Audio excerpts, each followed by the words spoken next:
I remember that night clearly because I wasn't even supposed to go shopping. I'd worked late, and the last thing I wanted to do was drag myself through a grocery store.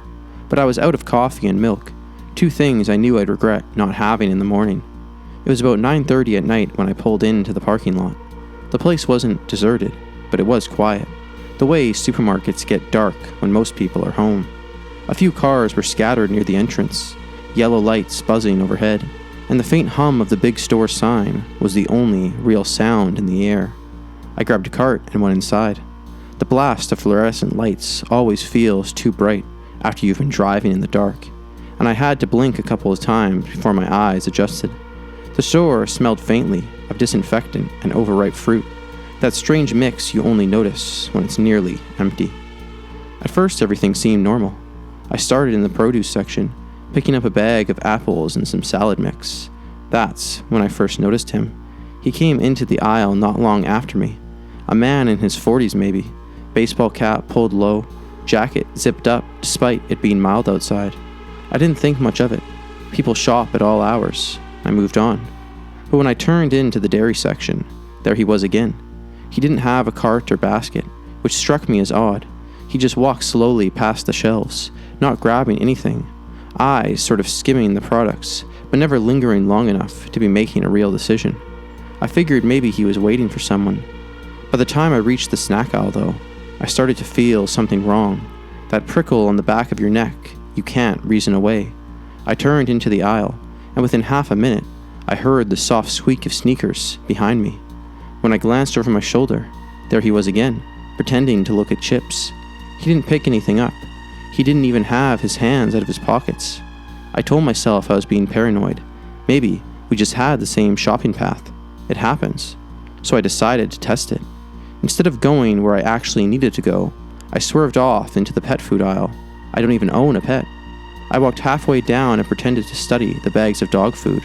A few seconds later, I caught movement out of the corner of my eye. He had followed me in. He didn't even try to make it subtle this time, just walked slowly, scanning the shelves. My heart rate picked up. I left that aisle quickly and looped toward frozen foods. I could hear my cartwheels rattling over the tiles, the sound a little too loud in the empty store. When I pulled open one of the freezer doors, the cold air rushed out, fogging the glass, and through that foggy reflection, I saw him again, standing at the end of the aisle, watching me. That was the moment I stopped being able to dismiss it. Something was very wrong. I pushed my cart faster now, deciding I'd cut the trip short. I didn't need coffee that badly. I just needed to get out. As I headed toward the registers, I glanced back. Sure enough, he turned in the same direction, keeping his distance, but not leaving. My palms were sweating, gripping the cart handle so tightly it squeaked under my hands. At checkout, the cashier greeted me cheerfully, but I could barely answer. My eyes kept darting to the big front windows that looked out into the parking lot, and that's when I saw him. He had gone outside ahead of me. I hadn't even noticed him pass, but now he was standing just beyond the automatic doors, near the cart return, partially in shadow. He wasn't pacing or fidgeting the way someone waiting for a ride might. He wasn't looking at his phone. He was just standing still, hands in his pockets, his cap pulled down so I couldn't see his expression, but his body was angled toward the doors, like he was waiting for someone specific. My stomach dropped so fast, I felt lightheaded. I handed over my card to the cashier, hoping my shaking hand wasn't too obvious. I tried to stall, pretended to rearrange groceries, checked my purse, tied the handles of my bag slower than necessary. Every glance up, I saw him still there, that same unmoving silhouette in the glow of the parking lot lights. I thought about walking out quickly, about trying to make it to my car before anything could happen, but the idea of stepping into that dark lot with him standing there made my whole body lock up. Finally, I spotted an employee coming in with a line of carts, a young guy, maybe 19 or 20, earbuds dangling around his neck. When he got close enough, I forced myself to ask, my voice low but urgent. "Excuse me, could you maybe walk me to my car? There's someone outside who's making me uncomfortable." His expression changed instantly. He glanced toward the doors, then nodded without hesitation. When we pushed out through the automatic doors together, the man was gone. The spot by the cart return was empty, as if he had never been there at all. The parking lot stretched out in front of us, quiet, with only the buzz of the overhead lights and the occasional car passing on the road beyond. The employee stayed with me until I loaded my bags and got in my car, even waited until I started the engine before heading back inside. I thanked him, trying to sound steady, but my hands were trembling so badly I could barely grip the wheel. As I pulled out of the lot, I scanned every row of cars, every shadow between vehicles, half expecting to see that figure lurking somewhere, but I never did. That feeling, the prickling weight of eyes on me, followed me the whole drive home. And even now, sometimes when I'm walking through a store late at night, I catch myself glancing over my shoulder, waiting for that sound of footsteps behind me. I don't normally go shopping late at night. I'm the type who likes to get errands out of the way early in the day, so I don't have to think about them later. But that night, my schedule had slipped out of my control. Work ran long, traffic was bad, and by the time I got home, I realized my fridge was down to a pathetic state. A couple of condiment bottles, half a lemon, and nothing else. If I didn't go out, I wouldn't even have coffee for the morning. That was enough to push me back into my car. It was around 10 when I pulled into the supermarket parking lot. The place wasn't empty, but it was thinning out. That strange lull right before closing, where most people have already gone home. The parking lot lights hummed, buzzing faintly in the cool air. My headlights swept over mostly empty rows before I finally parked in row C, a decent spot near the middle. Inside, the fluorescent lights hit me hard after the dark. The store was clean, quiet, almost too quiet. You could hear the mechanical hum of the refrigerators and the echo of carts' wheels rattling across. A few other late-night shoppers drifted around with their heads down, pushing carts with that sluggish, half-asleep energy. I grabbed my own cart and headed to produce first. Everything seemed fine. A muffled voice came over the intercom. "Assistant needed in aisle 12. Totally normal. I didn't even look up. I bagged some apples, grabbed a head of lettuce, and moved on. When I was in dairy, the voice came on again. "Clean up on aisle 4. Standard stuff. But a few minutes later, while I was scanning milk cartons, it happened. The intercom crackled, and the voice said, in that same calm, measured tone, "Daniel is in the dairy section." I froze. My hand hovered over the milk. For a second, I honestly thought I misheard. Maybe they'd said, "damage in the dairy section," or something that just sounded like my name. The acoustics in those places made words bounce around strangely. I shook it off, told myself I was tired, but the hairs on the back of my neck stood up anyway. I put the milk in my cart and moved on to the bread aisle. I was standing there, debating between wheat and rye, when the speakers popped up again. "Daniel is considering wheat bread tonight." The words sank into me like ice water. There was no mistaking it this time. My name spoken as clearly as if someone was standing behind me. My first instinct was to laugh under my breath, like maybe it was some weird prank or an employee messing with the PA system. But when I looked around, nobody else reacted. The older woman by the bagels didn't even flinch. She just kept browsing like nothing happened. That's when my stomach dropped. I shoved the bread into my cart and pushed on, trying not to look suspicious, though my pulse was hammering. In the frozen section, I opened a glass door and let the cold air wash over me. My reflection ghosted back at me, fogged by frost. I tried to focus on the shelves of frozen dinners, telling myself I was being ridiculous, when the speakers clicked again. "Attention shoppers," the voice said calmly. "Daniel is wearing a gray jacket tonight. His car is parked in row C." The blood drained from my face. My jacket gray zipped halfway up, felt suddenly suffocating around my shoulders. My car, row C. Nobody inside the store could know that. Nobody. I abandoned my cart without even thinking and started walking fast toward the registers. My sneakers squeaked against the tiles. My throat was so dry, it hurt to swallow. "Daniel," the voice said again, this time softer, drawn out, like whoever was speaking was savoring the words. "Why are you leaving so soon? You still haven't bought coffee." I nearly tripped over my own feet. My entire body wanted to run, but I forced myself to keep walking fast, steady, trying not to draw more attention. My palms were sweating so badly, I kept wiping them on my pants. The registers were in sight. The automatic doors beyond them glowed faintly under the buzzing lights. Just a few more steps, and I could be out. The intercom crackled again. "Don't bother checking out," the voice said. "Just go home. We'll see you soon." That was it. I pushed past the registers, past the cashier who glanced at me like she was about to say something, and shoved through the doors into the night air. Outside, the parking lot stretched ahead. Rows of cars, pale yellow lamps. Row C was waiting for me, dark except for the glow of my own headlights, reflecting off chrome bumpers. I didn't look around. I didn't want to. I moved fast, keys clutched so tightly they dug into my palm, hands shaking so hard I dropped them once before I got the car unlocked. I slammed the door shut, locked it, and started the engine with my heart hammering in my ears. As I pulled out, I risked one glance back. Through the wide front windows, I saw the calm brightness of the store. People shopping like nothing unusual had happened. Cashiers scanning groceries, that sterile glow that suddenly felt 100 miles away from safety. The intercom voice echoed in my head all the way home. And even now, every time I hear a supermarket announcement, cleanup in an aisle, price check at a register, it makes my stomach clench, bracing for the sound of my own name yet again. I've always had a weird dislike for late-night supermarkets. They feel too quiet, too sterile. All that space and brightness, but barely anyone around. The silence makes you notice every sound.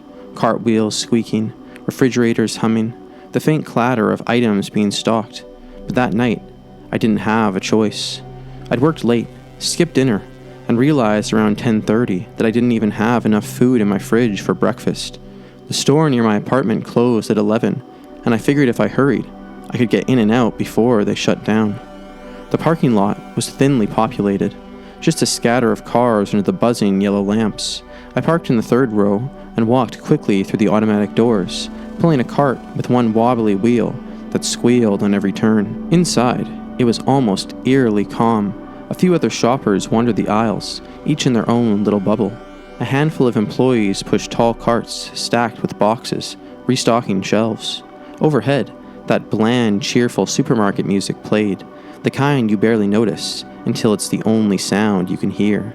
I didn't need much: milk, eggs, bread, coffee. I moved quickly, zigzagging across the store, trying to be efficient. Every time I passed an employee, I noticed their eyes flick up at me, not in a rude way, more like they were taking note. It unsettled me, but I brushed it off. I was tired, and people glanced at each other all the time. By the time I had what I needed, it was just before closing. My phone read 10:55. I wheeled my cart toward the registers, past mostly empty aisles, toward the wide glass doors glowing faintly in the distance. That's when I noticed the locks. The automatic doors were shut tight, but that wasn't unusual. Usually they stayed closed until someone triggered the sensor.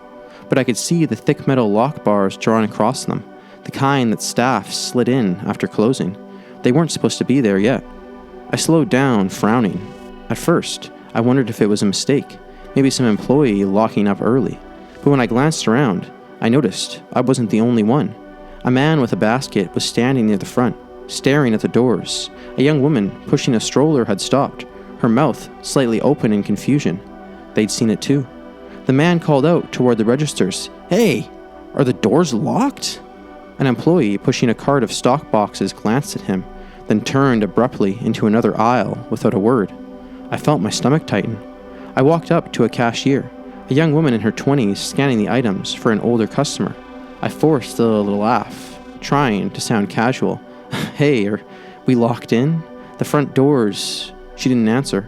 Her hands kept scanning items, one after another, but her eyes flicked up at me for a split second. There was something in her expression, something caught between fear and warning. Then her gaze dropped back down, and she didn't say a word.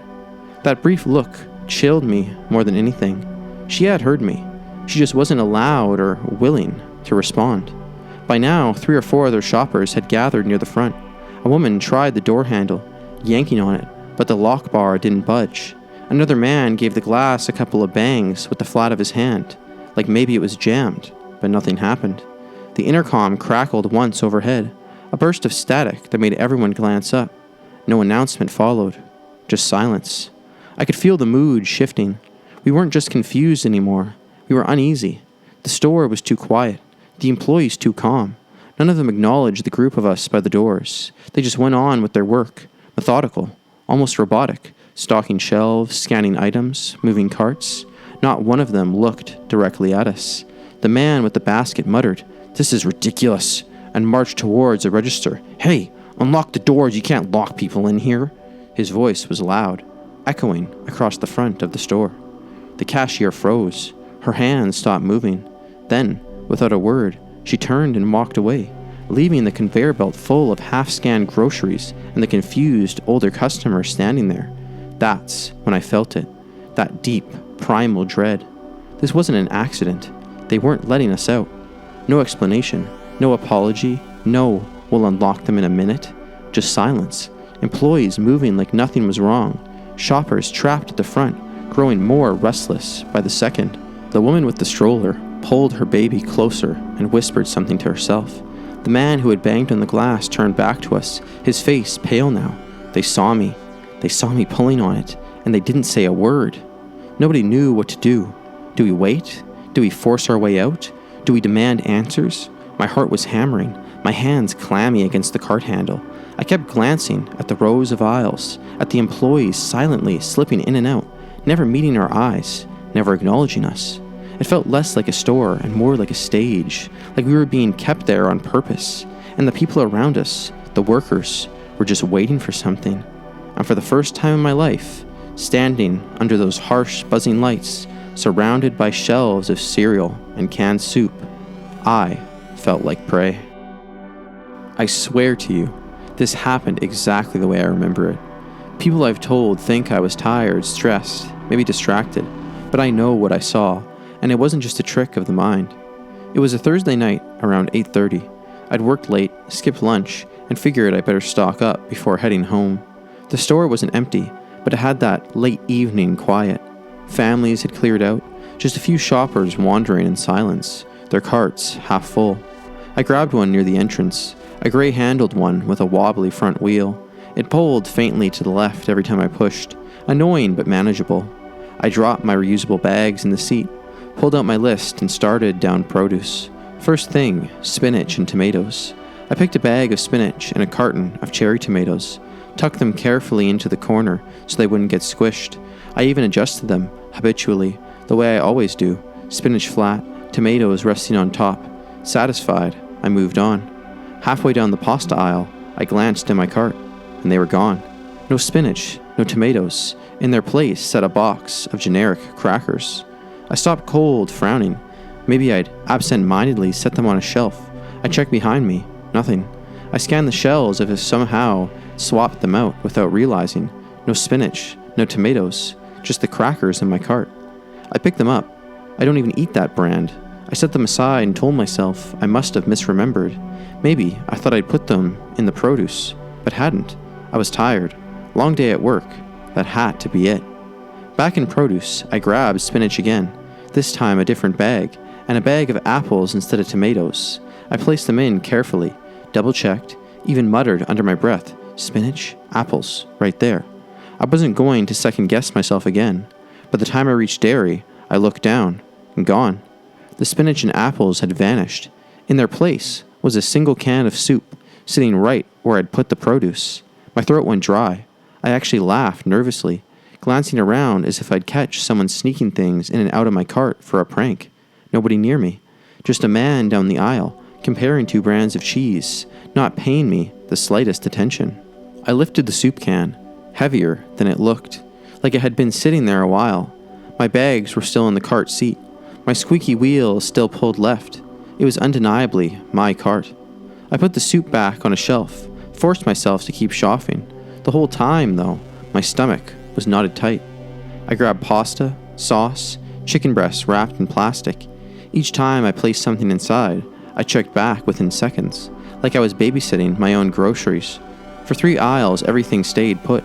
I started to calm down, convincing myself the first 2 incidents were just me zoning out. Then, I turned into frozen foods. My pasta, sauce, and chicken were gone. In their place sat 3 bananas, perfectly yellow, perfectly arranged, like someone had laid them there, gently, where my food had been. I froze, staring into the cart so long, my breath fogged the freezer door beside me. My own reflection looked pale, strained.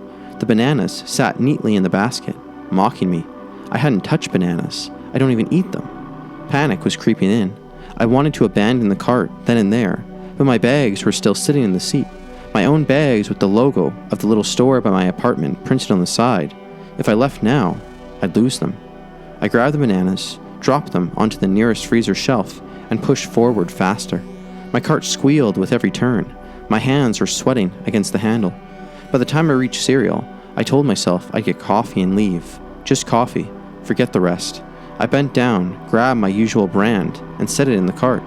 I didn't even walk 5 feet before glancing back. It was gone. And in its place were 2 jars of baby food, peach-flavored, lids dusty, like they'd been sitting in storage for years. That's when I realized it wasn't random. Spinach, apples, pasta, chicken, coffee, everything I wanted was taken.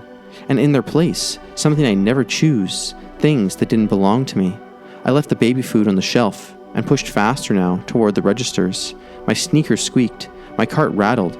I felt eyes on me, though when I looked around, nobody seemed to notice me at all. Then I passed a reflective freezer door. For a split second in the glass, I saw my cart moving, not with me, but like it was being pushed from the other side, an invisible set of hands guiding it forward. I spun around, nothing there, just me, my squeaky cart, and the rows of silent aisles. Except my bags, they were gone. In the cart seat where I'd left them sat a single brown paper bag, folded neatly. I bolted. I didn't bother with the registers. I pushed the cart away from me and walked fast, almost running, through the automatic doors and into the night air. In the parking lot, the silence was overwhelming. The car sat in the third row, faintly reflecting the yellow lamps. I got inside, locked the doors, and drove home with my heart hammering the whole way. When I carried my groceries in from the car the next morning, what little I had managed to buy before things went wrong, I swear the faint smell of bananas lingered in my kitchen. And in my trunk, though I hadn't bought a single one, I found a folded brown paper bag. I don't usually pay much attention to supermarket employees. They're just part of the background, restocking shelves, bagging groceries, sometimes pointing you to an aisle. But this one's face is burned into my memory because of the way he looked at me. It was a Wednesday evening, maybe 9 p.m. The store wasn't empty, but it had that late night hush. A couple of parents wrangling kids, an older man studying the labels on soup cans like it was a life or death decision, and me with my little list: coffee, bread, and detergent. It started with bread. That was easy.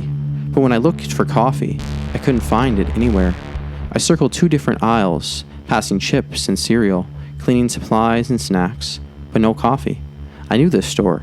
I'd shopped here dozens of times, and yet suddenly, the coffee just wasn't where I expected it to be.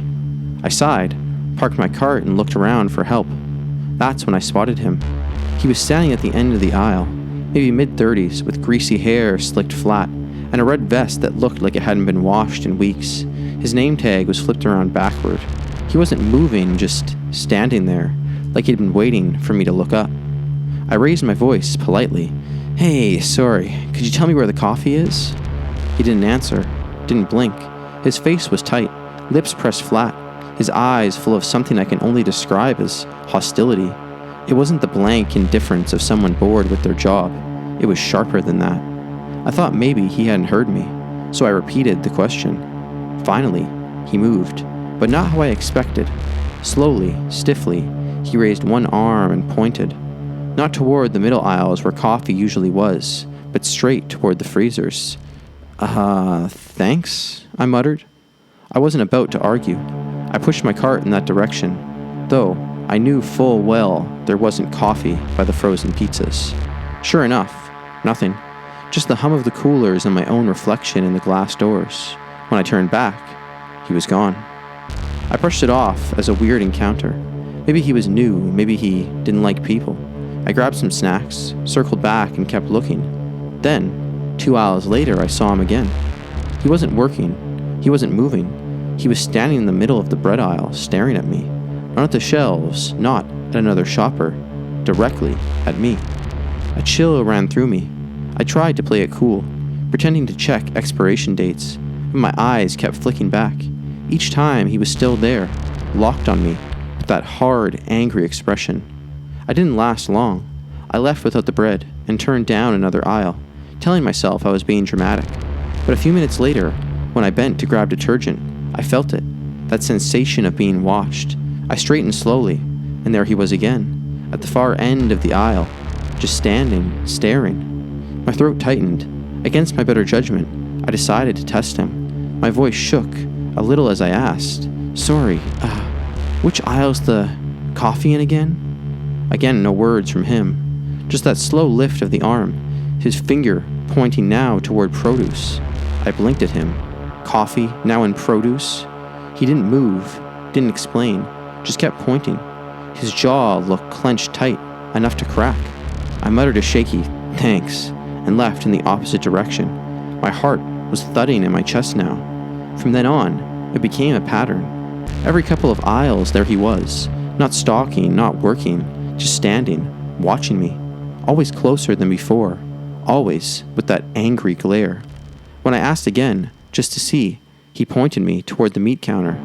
When I asked where the registers were, though they were plainly visible at the front, he pointed down the back wall, where the stockroom door was.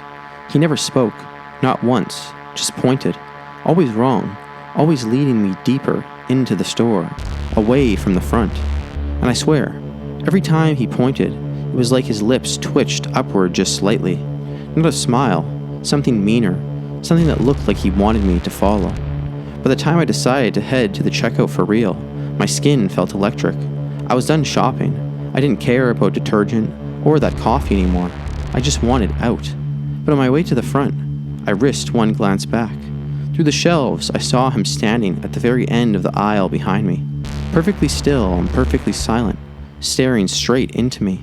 And his arm was raised again, pointing not at produce, not at the freezers, but at me.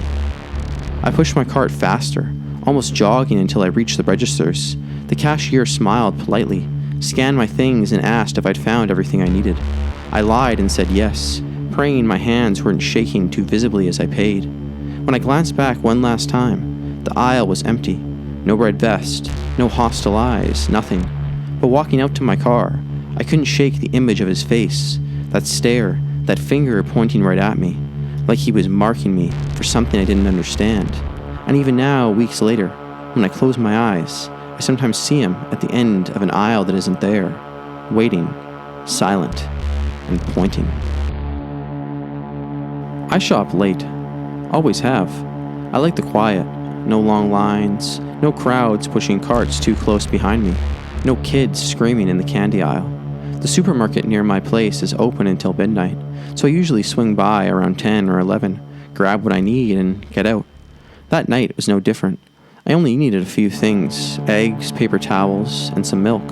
I wandered a little longer than usual, added cereal, some pasta, and a frozen pizza.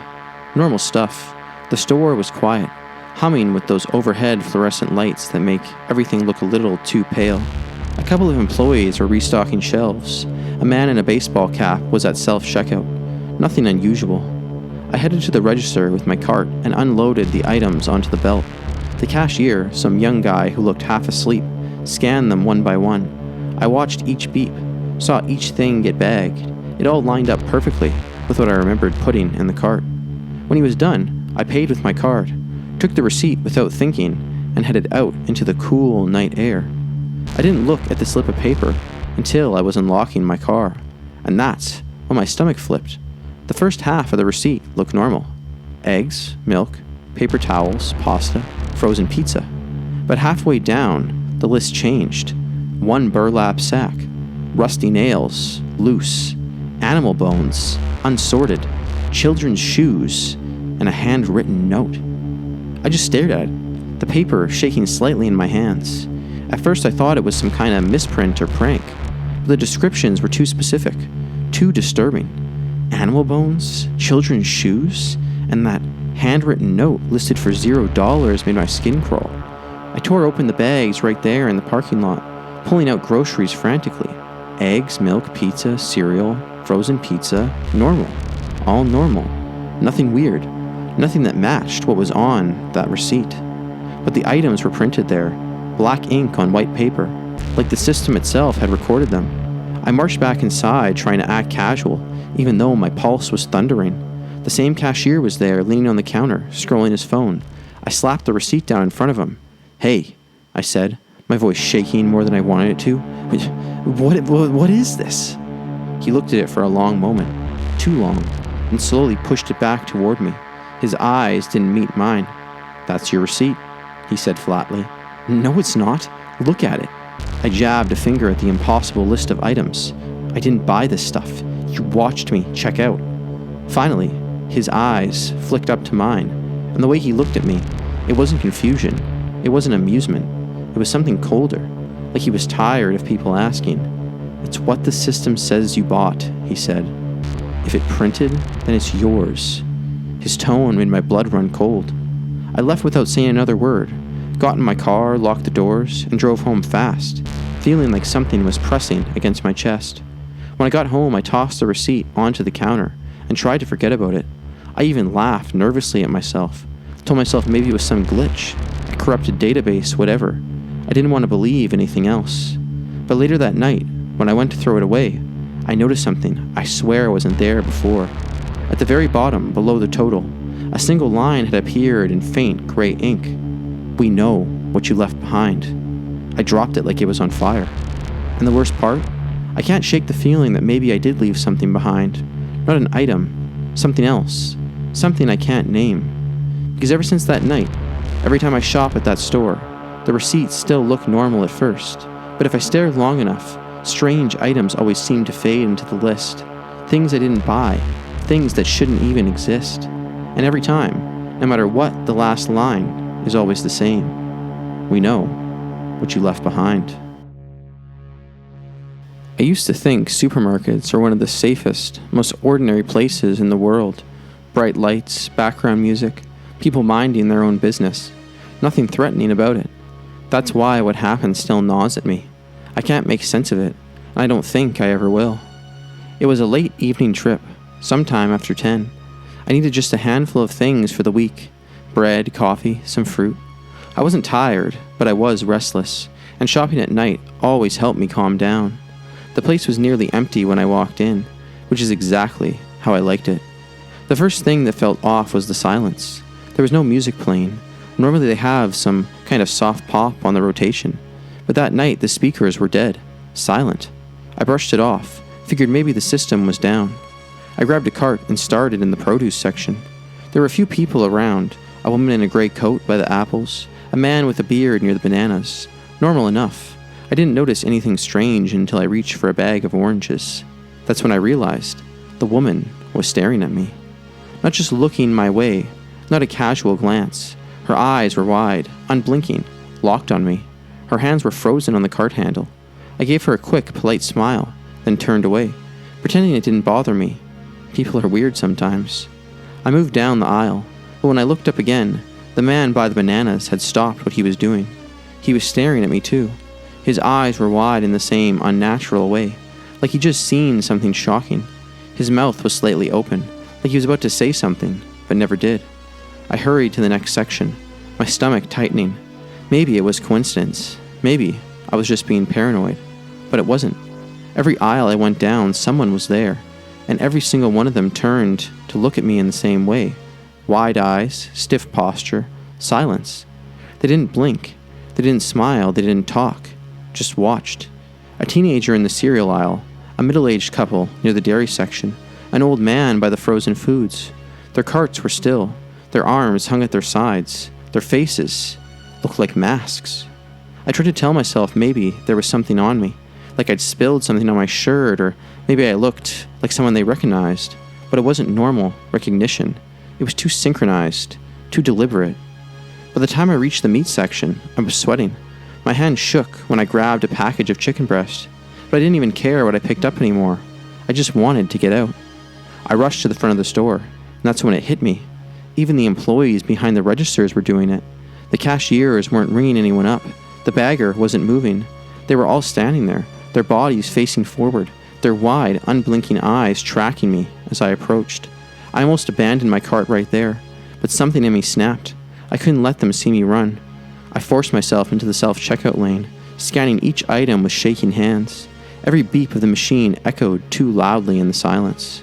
When the receipt printed, I grabbed it, stuffed everything into bags as fast as I could, and turned toward the exit. That's when I realized everyone, customers, employees, all of them, had left their aisles and registers. They were standing together now, clustered near the front, all facing me, their eyes wide and glassy in the fluorescent light. I walked as calmly as I could toward the automatic doors, heart pounding so hard I thought they would hear it. Their eyes followed me in perfect unison, heads turning just slightly as I passed. Not one of them spoke, not one of them blinked. The doors slid open, and I practically stumbled into the night air. I half expected someone to follow, but no one did. When I glanced back through the glass, they were all still standing there, pressed close together, staring out at me. I drove home fast, barely remembering to breathe. I haven't gone back to that store since. I don't even like passing it on the road. But sometimes when I catch a reflection in a window or mirror, I get the sickening feeling that I've seen those same wide eyes looking back at me. Like they didn't stay in the supermarket. Like they followed me out. I used to think supermarkets were the safest places in the world. Bright lights, orderly aisles, fluorescent hums overhead. It all felt predictable and controlled. That night, I learned how wrong I was. It was a Wednesday evening around 10. I had gone to the supermarket for the usual weekly groceries, milk, bread, and some vegetables. The store was unusually quiet. The usual background music had been replaced by near silence, just the faint hum of the refrigeration units and the occasional squeal of a cartwheel. The kind of quiet that feels too intentional, like the building itself is holding its breath.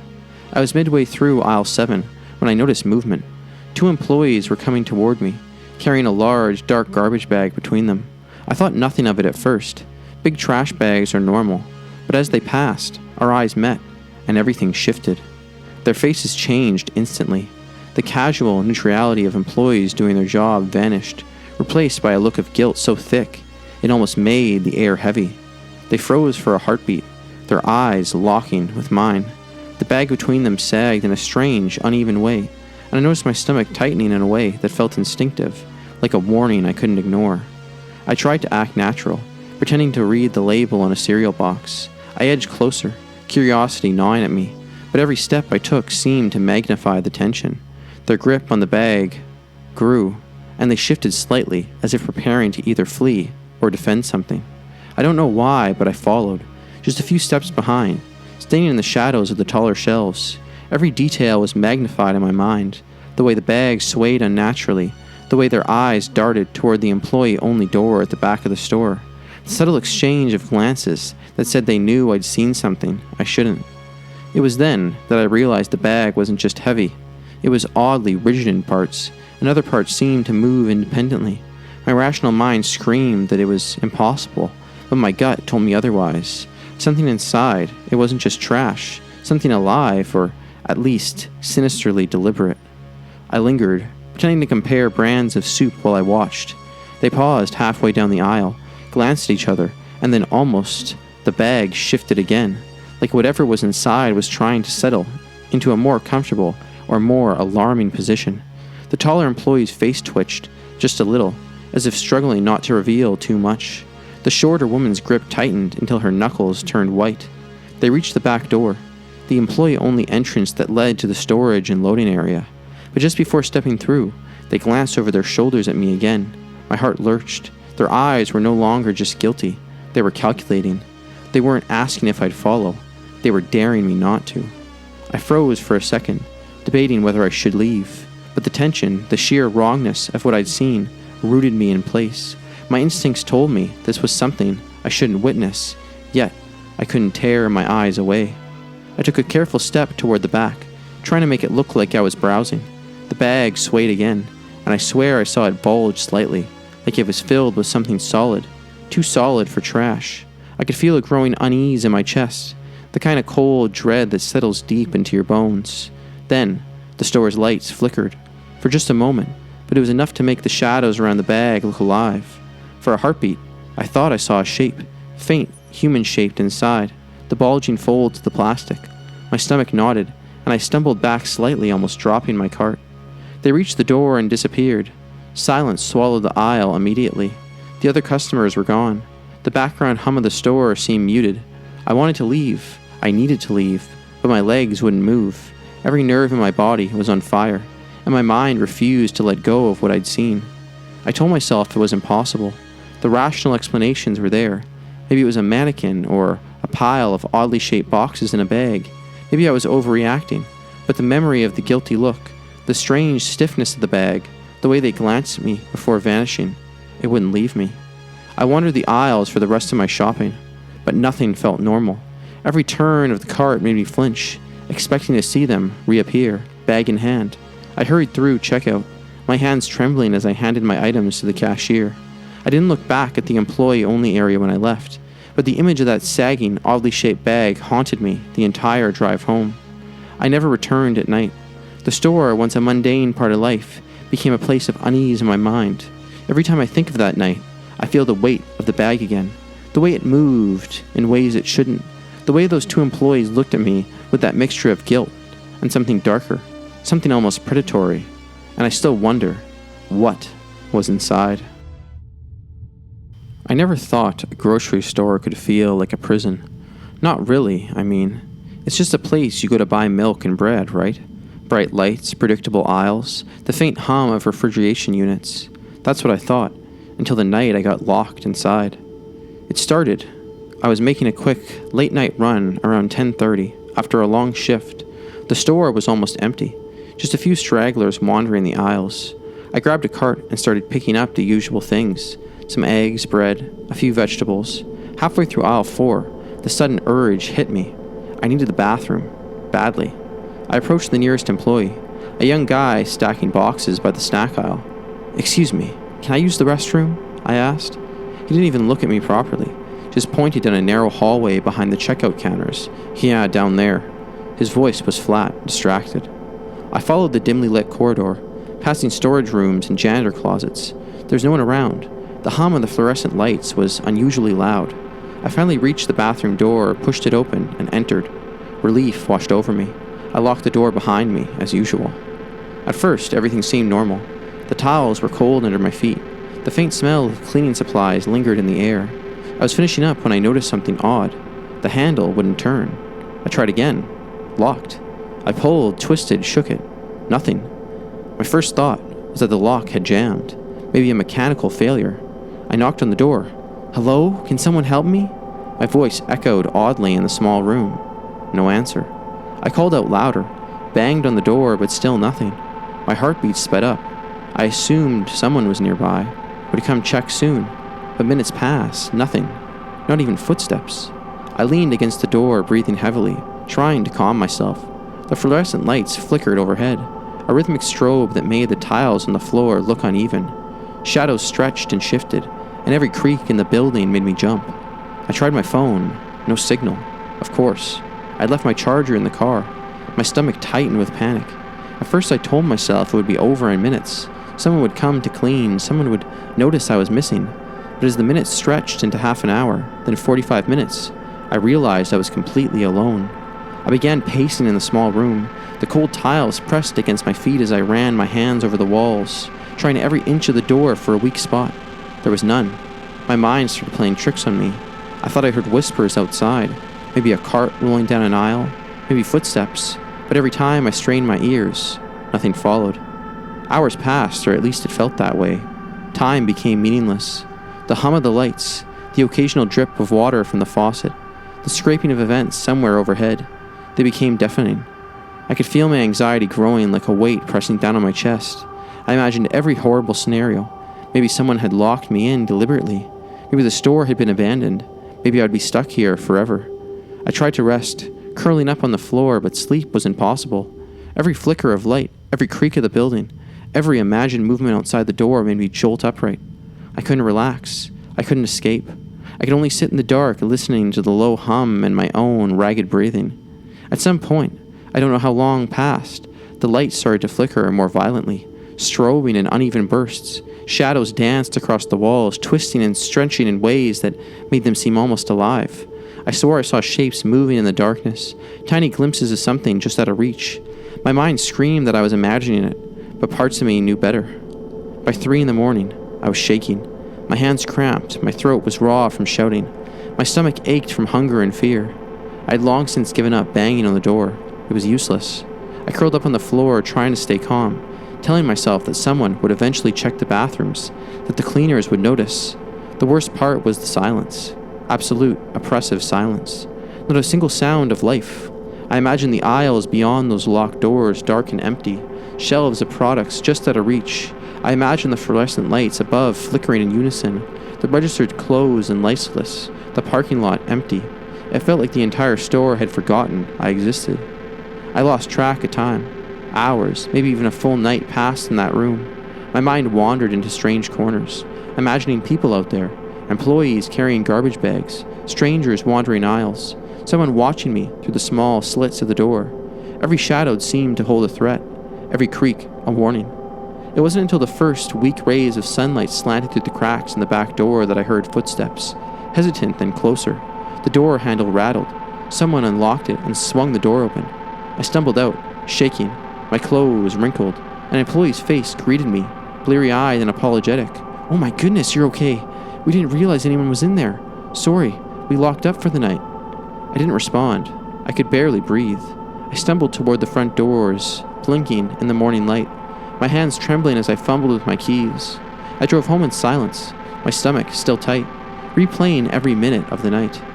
Even now, years later, I avoid bathrooms and stores late at night. I check doors 3 times. I listen for the hum of lights, for the faintest sign that someone or something could be watching, waiting to forget me again. Because once you've been trapped in a silent, empty supermarket overnight, the idea that it could happen again never really leaves you. It started like any other grocery trip. I'd finished work late and stopped at the store on my way home. The aisles were populated, just a few lingering shoppers picking up last-minute items. By the time I reached the checkout, the fluorescent lights had that harsh, almost unnatural glow, and the hum of refrigeration units made the store feel eerily quiet. Nothing about the trip was unusual, except that I'd chosen the far end of the parking lot, near a row of old sedans that seemed abandoned, their windows reflecting the setting sun like dull mirrors. I grabbed my groceries from the conveyor and carried them to my car. The lot was mostly empty, but I noticed a dark sedan parked several rows over. Its engine was off. At first, I didn't think anything of it. People sit in their cars sometimes. Maybe he was waiting for someone. I set my bags in the trunk and glanced at him as I closed it. That's when the feeling started. The unmistakable weight of someone watching. He was staring at me. Not casually, not for a second. Just staring. His gaze was fixed, unblinking, unwavering. A chill ran down my spine.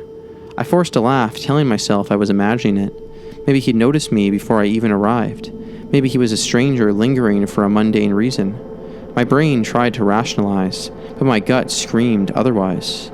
I turned back to my trunk, double-checking that my bags were secure, pretending to be busy. But my eyes kept flickering to the car. He hadn't moved, not an inch, not a flicker of his eyelids. He sat perfectly still, as though suspended in time, yet somehow perfectly aware of my every movement. I started loading the last bag into the back seat, heart pounding. I told myself I was overreacting. People watch each other in parking lots all the time. It was harmless. But as I zipped the bag closed, I noticed something subtle that made my stomach drop. He wasn't shifting his posture in the slightest. Most people fidget, glance around, check their phones, or even blink when someone is looking at them. Not him. His gaze was constant, like a fixed point in space that refused to move. I backed away from the trunk, closing the door gently, hoping to appear calm. I tried to ignore him, focus on my keys, and just drive away. But the longer I lingered, the heavier the air seemed to become. I felt watched from every angle.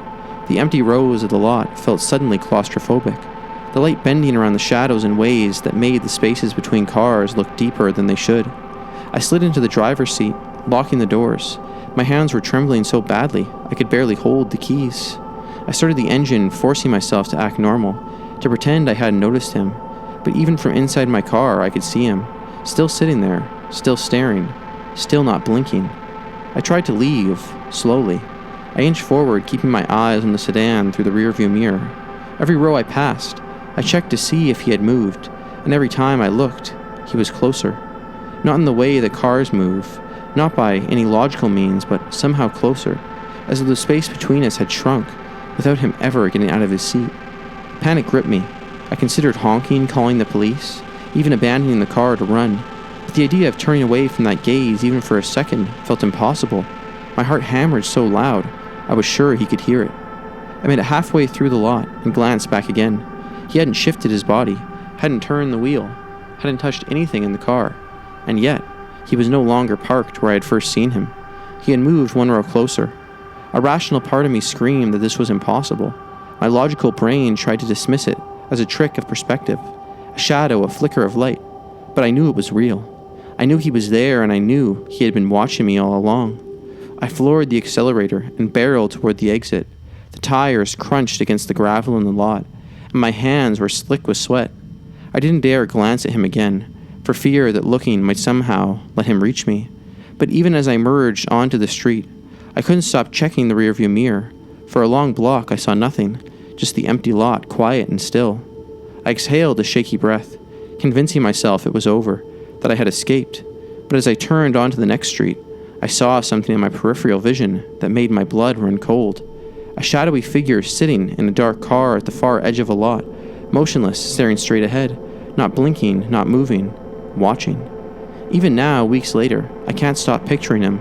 Not in the car, not in the lot, not in any ordinary place. Wherever I go to a store or park in a lot, or even glance at a darkened window, I catch myself imagining that same unblinking gaze.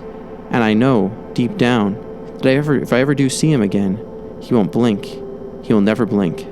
I don't know who he is or what he wants, but I know the weight of being watched in that way, that relentless, impossible way, and I know that feeling will haunt me forever.